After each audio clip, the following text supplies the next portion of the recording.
窓もない狭い部屋での監禁生活にあなたは何日耐えられますか。2015年6月14日、アメリカニューハンプシャー州ニューボストン。なぜ逃げ出したりしたんだ。警察は一人の少女を自宅まで送り届ける道中、その子を厳しく叱責していました。少女の名はオリビア・アトコカイティス。中国からの養子縁組でアメリカ人の夫婦に引き取られた彼女は、その家の2階の窓から飛び降り負傷しながら隣町まで逃走。そして終わらせようとしたのです。 2.4 メートル四方の狭い部屋での10年以上の監禁生活を。しかし養父母はオリビアを問題児だと警察に話し、2階から飛び降りて脱走するという異常事態も問題行動の一つと片付けられてしまいます。警察や児童福祉局に助けを求めても無駄。その状況でオリビアが次に選んだ手段は、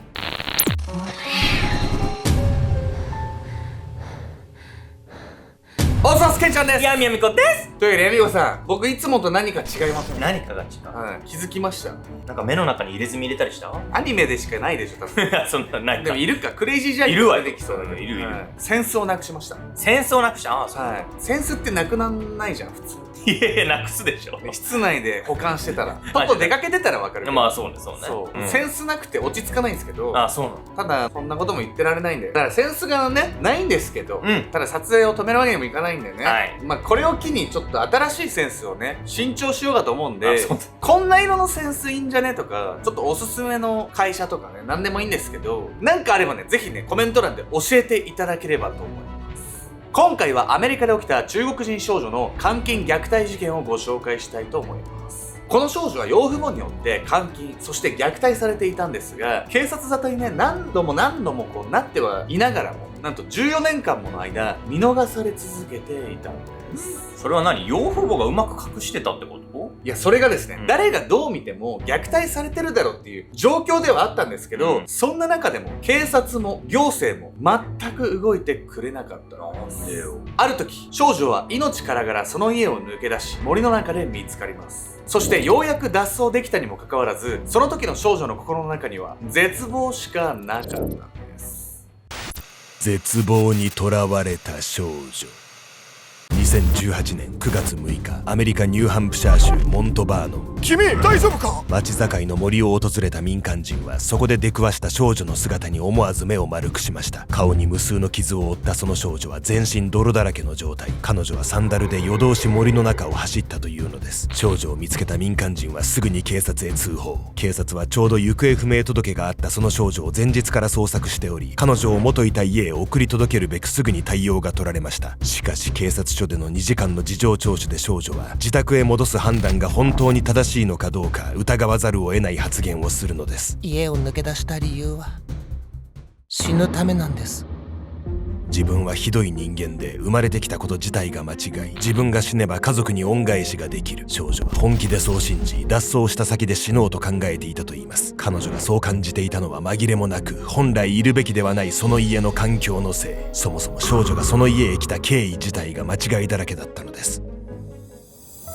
時は14年ほど遡り、2004年5月21日、一人の女性が中国の孤児院へ訪れました。女性の名はデニス・アトコカイティス。彼女はアメリカの養子縁組仲介業者の手引きで、1歳2ヶ月の中国人の少女を養子として引き取ることになったのです。よろしくお願いします。何の疑いもなくデニスに少女を託した孤児院の職員。デニスには実の子が3人おり、仲介業者の報告書でも子供に献身的で、どの子もすくすく育っている楽しい家庭という評価がなされていました。一人っ子政策の影響で孤児となったその少女にもようやく豊かな生活が与えられる。はためにはそう見えていたのですが、少女がやってきたその家はニューハンプシャー州ニューボストンの広大な農場と屋敷を持つ家庭。外からは経済的に恵まれているように見えるその家に、彼女はオリビア・アトコカイティスの名で迎え入れられます。そして3歳になる頃には、犬用の首輪でつながれるようになりました。犬の首輪で繋いでるってさ、わざわざなんで養子取ったのって、これ虐待目的としか思えないわよね、この養父母。いや、本当にそう感じるんですよ。この養母のね、デニスっていうのは、実の子供にもね、かなり厳しく接していたり、子供嫌いとしか思えないんで、本当になんで養子を取ったのかっていうのが謎すぎるんです。養子縁組が始まって間もなく養父母はまだ赤ん坊のオリビアを虐待。原因は養母デニスの気性の荒さにあると考えられます。彼女は子供のことで気に入らないことがあると口から泡を吹いたり怒鳴りながら失禁したりするなど異常なほどに興奮してしまう傾向がありました。3人の実の子も漏れなく虐待を受けており、本来なら養子を迎えられるような家庭ではなかったのです。夫のトーマスも彼女の影響からか虐待に加担。そこまでの子供嫌いにもかかわらず、なぜ養子を迎えようと思ったのかは定かではありません。夫婦はそれらの事実を伏せ、養子縁組の仲介業者の前では善良な両親を装っていました。そして実は家庭訪問の際には実の子3人が父親からベルトで鞭打ちされていると仲介業者に伝える場面もあったのです。その際、仲介業者は児童福祉局へ報告していますが、当局は詳しい調査には動かず、仲介業者も最終的には虐待の事実を伏せた報告書を作成し、実の子たちの訴えは完全になかったものとして扱われてしまいました。当時8歳だった実の子カレブは虐待の事実を業者に話したにもかかわらず、養子縁組が滞りなく進められていることに子供ながら混乱していたと語っています。いやちょっと子供たちがさ、鞭打ちされてますって訴えてる家なんかに引き取らせちゃダメでしょ。仲介業者とか児童福祉局は何考えてんの。これらの関係者には面倒事を避けたくなる心理、不作為バイアスが働いていたと考えられているんです。というわけで本日のメトラキーワード、不作為バイアスについて。不作為バイアスとは、行動を起こして失敗するリスクを避けるため現状維持や何もしないことを無意識に選んでしまう心理傾向。一般的に人間は何もしなかったために被害を招くことよりも積極的に行動して悪い結果を招くことの方が重く感じやすいとされているのです。アトコカイティス家を虐待家庭と認めれば養子縁組を一時停止したり家庭環境を再調査するなど、その判断に対するコストが伴います。また判断が間違っていた場合、問題のない家庭を壊したとして責任がのしかかることもあるでしょう。一方で詳しい調査をせず虐待を未確定のままにしておけば十分な証拠がなかった、家庭のことまでは分からなかったなどと自分に言い訳ができます。このように失敗した際の心理的負担の軽さから人は何もしないという判断を下しやすいのです。養父母の危険な兆候が見逃され、その家へ送られてしまったオリビア。彼女はそこから人権など一切存在しないような14年間を過ごすんです。悪夢の14年。オリビアが家に来てしばらくすると、養父母は彼女を狭い地下室に閉じ込めるようになりました。それは彼女たちがわざわざ監禁専用に作った通称ダンジョンと呼ばれる部屋。窓は金網で覆われ、ドアにはオリビアが逃げ出せないように警報が設置されていました。わずか 2.4 メートル四方のその部屋には換気設備も暖房もありません。オリビアは1日の大半をその部屋で過ごすよう命じられ、トイレすらバケツで済ませることを強いられたのです。部屋から出られるのは養母デニスにマッサージを命じられた時か、農場で家畜の世話をする時くらいなもの。しかもただ家畜を世話するだけでなく、オリビアは裸足に素手で糞の掃除をさせられていたといいます。養父母の実の子3人が学校へ通う中、彼女だけは学校へ行かせてもらえず、生涯で登校したのはわずか1日だけでした。それでいて鞭やハンガー、ベルトなどで撃たれたり階段から突き落とされたり、養父母から毎日のように暴行を受けていたオリビア。ともすればそれらの暴行よりも過酷に思えるのは、養父母がオリビアにろくな食事を与えていなかったことです。彼らは数日食事を与えないこともありましたが、オリビアにとっては与えられる日の方が拷問だったかもしれません。なぜなら養父母が彼女に与えていたのは到底食事とは呼べないものだったから。さっさと口を開けな。オリビアを浴槽に立たせ、無理やり口を開かせた養母デニスはその喉に無理やり唐辛子ソース入りの水を注ぎ込みました。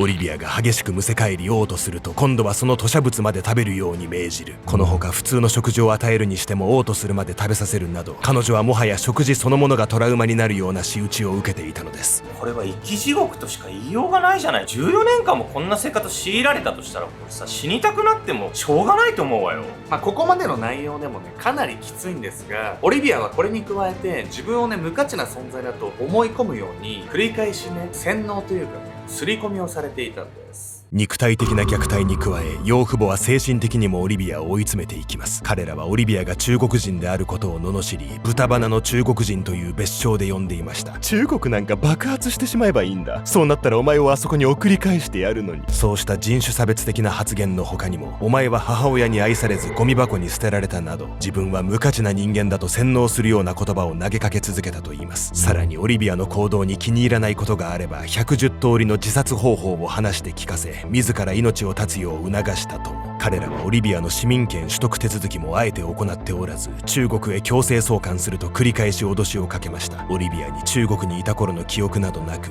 言葉も通じなければそこには知っている人も一人もいません。養父母の元に残るも地獄、中国へ送られたとしても地獄。彼女はその家へ来てから14年間絶望するしかないその状況に置かれ続けたのです。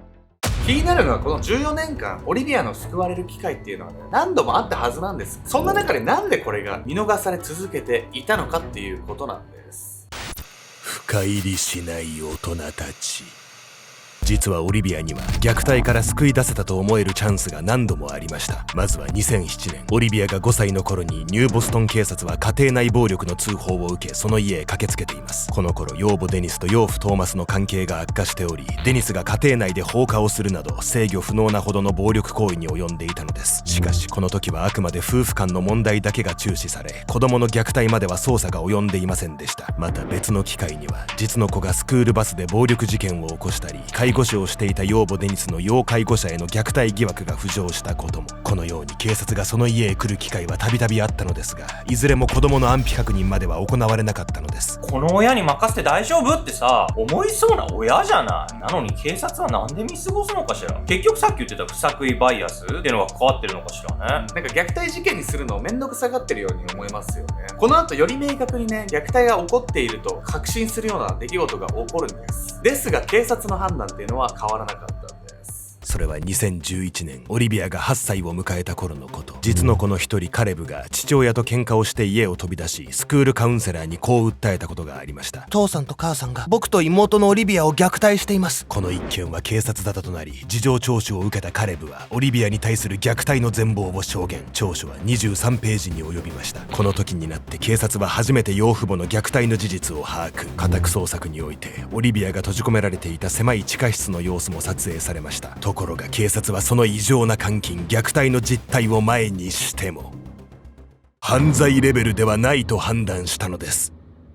それは養父母が次のように説明したためでした。オリビアは動物を虐待するような問題のある子で、しつけとしてその部屋に閉じ込めていたんです。警察はその説明になぜか納得。また実の子であるカレブの証言に対しても養父母は、彼は非常に暴力的で嘘をつく癖があると話し、信用に値しないとしました。警察や児童福祉局が確固たる証拠を目にしているにもかかわらず、養父母の嘘によって事態が収束していく。2人の虐待を告発したカレブ自身は保護されましたが、妹がその家に残されることになった事実に彼は動揺を隠しきれずにいたといいます。このほかオリビアは12歳の頃、2階の窓から飛び降り負傷しながらも隣町まで逃走したことがあります。この時も警察は養父母のオリビアは問題児だという話を鵜呑みにし、異常な脱走の仕方をしていたにもかかわらず児童福祉局への報告は行いませんでした。そして養父母の元へオリビアを連れ戻し逃げ出したことを叱責。この時の警察の判断は後の民事訴訟で救える機会を逃した重大な過失と批判されています。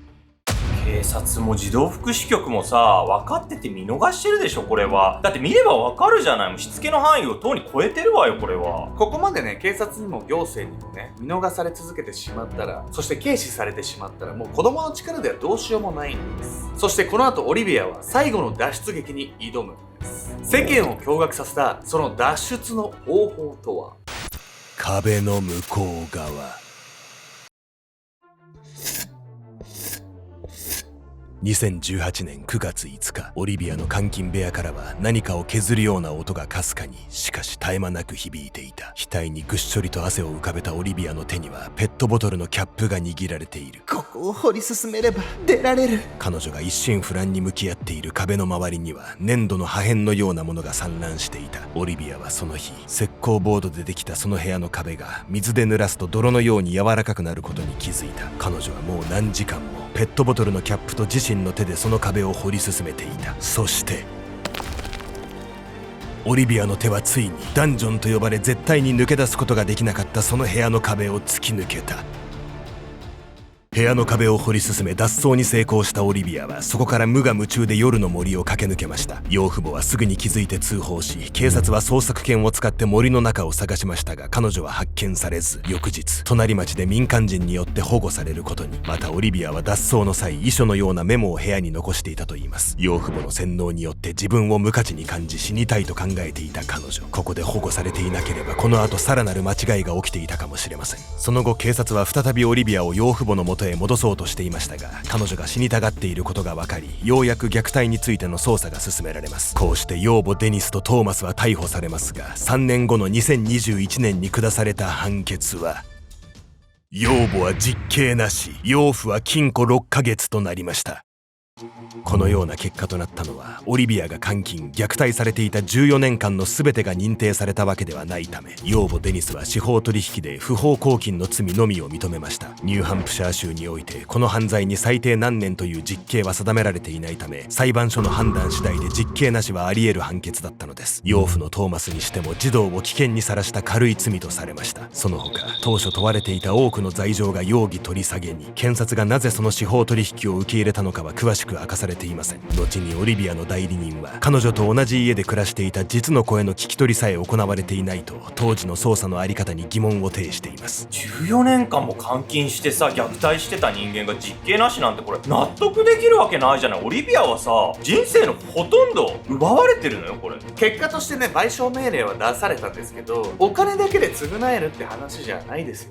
オリビアは2023年に養父母や州、市、警察、養子縁組の仲介業者を相手取って民事訴訟を起こしました。翌年にはニューハンプシャー州と80万ドル、日本円換算で約1億2000万円で和解。さらに2025年には養母デニスと養父トーマスの行動が極めて不当と認められ、約3000万ドル、日本円換算で42億円以上の賠償命令が出されています。14年もの間オリビアを監禁し虐待を続けた養父母に最も大きな責任があることは間違いありません。一方でこの事件は養父母だけが起こした問題ではありません。実の子への虐待を疑わせる証言を聞きながら手続きを進めた養子縁組の仲介業者、危険な兆候を把握しながら十分な調査を行わなかった警察や児童福祉局、誰か一人でも立ち止まり子供たちの言葉を深刻に受け止めていれば、オリビアが14年間も地下室に閉じ込められることはなかったのではないでしょうか。人はどうしても自ら動いて責任が生じることを嫌ってしまう生き物。皆さんは自分に生じる責任を重く感じ、誰かが対応するだろうと動けなくなってしまったことはないでしょうか。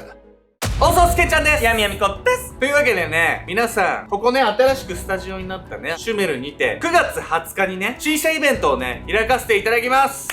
というわけでね、その日はね、ちょっとヤミコさんはいないんですけど、ちょっと僕一人でね、イベントとしてね、シーシャイベントやらせていただくんですけど、まあ、プラスね、シュメルのね、メンバーもいて、シーシャをね、ちょっと作っていこうかなと思います。一部ね、ちょっと僕もシーシャ作ろうかなと思うんで、プチ一日店長じゃないけど、ずっと一日店長みたいにやっちゃうとみんなと喋れなくなっちゃうんであれですけど、まあ、シーシャ吸いながら、ドリンク飲みながらね、いろいろお話とか交流できればなっていうことで、いつもね、一人じゃないじゃないですか。ヤミコさんいるんで、なんかうまくやってるんですけど、初めてかなあるもの。イベントとして一人でやるのってなんかちょっと緊張はするんですけど、ただね、皆さんとね実際お会いしてねお話しするのね結構大好きなんで、なのでね、もし9月20日のね C 社イベントね、まあお昼なんですけど時間帯としてはね、参加希望の方がいれば概要欄もしくは固定コメントの応募フォームから応募いただければと思います。